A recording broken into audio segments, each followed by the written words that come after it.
Hi there. In this topic video on fiscal policy, we're going to focus on government spending. So government spending is spending by the state, by the public sector of the economy, on publicly provided goods and services. Classic examples: education, healthcare and defence. In the UK, last year, total government spending was over £740 billion. It's approximately 42-43% of our national output. Around 50 billion of that was on capital spending. We'll look at that in a second. And spending on sort of public services, day in, day out services in education and the National Health Service, that's about 1/5 of UK GDP. Now, there are three main types of government spending to be familiar with. Firstly is welfare, otherwise known as transfer payments.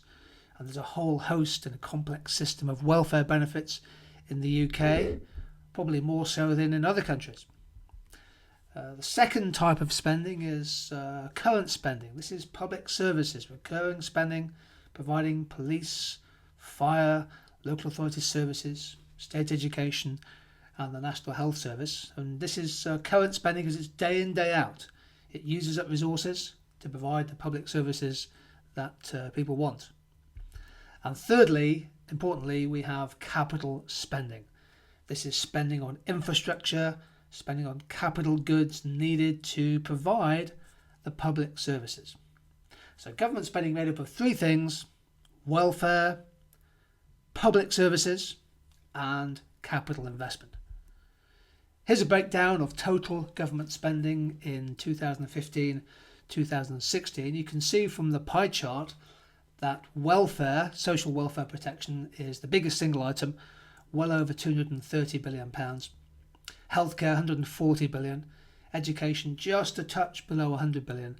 And obviously defence is a significant departmental item as well. It's also worth probably noting that in 2015-16, the UK government spent over £600 million a week in interest on the national debt. Significant figure. Now, this is a complex table on welfare, so don't worry too much about it. But the key point is this, that the UK government has now brought in a welfare cap, capping, for example, the maximum welfare that a family can earn each year, receive each year from the taxpayer. Total welfare spending in the UK is now well over £200 billion, and the cap is the idea of holding down some welfare spending. It's controversial, but it's in place. One of the big growing aspects of government spending is on pensions.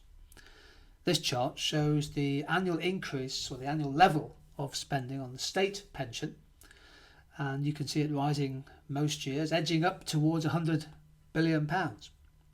Now, partly this increase is down to demographics. Our population is expanding and it's getting older.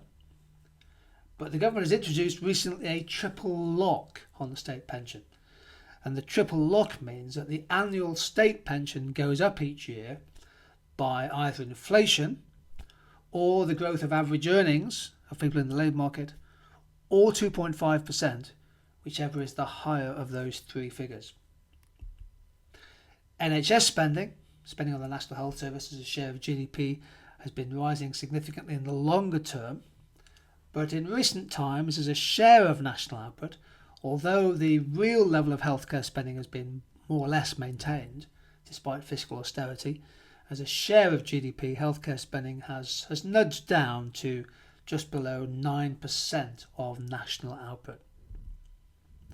We make a key distinction between the current spending on public services, the pay of people working in the National Health Service, the drugs used in providing healthcare, the cost of filling the holes in the roads, the maintenance of public assets.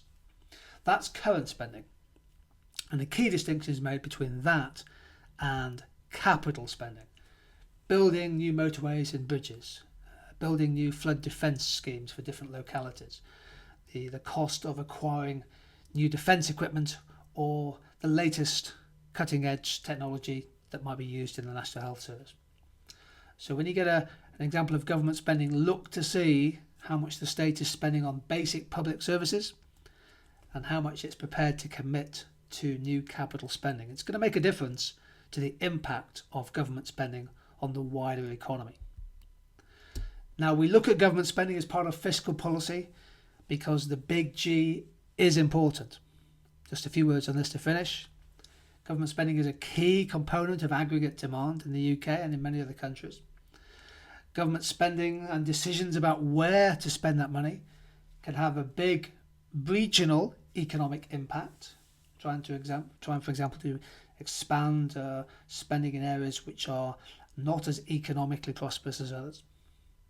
Go back to your microeconomics. The state provides collective consumption goods. It's important that we have sufficient public and merit goods available to people independent of or irrespective of their income. And government spending, particularly through welfare, but also through the quality of essential public services, can have quite a significant effect on the degree of equity within society. So government spending is important in the short term from a cyclical point of view, but it's also important in the long term in terms of providing the underlying public services and the core public infrastructure that a modern successful economy needs. So when you get a question on fiscal austerity, don't necessarily assume that deep cuts in government spending are beneficial, because public spending itself has a value too.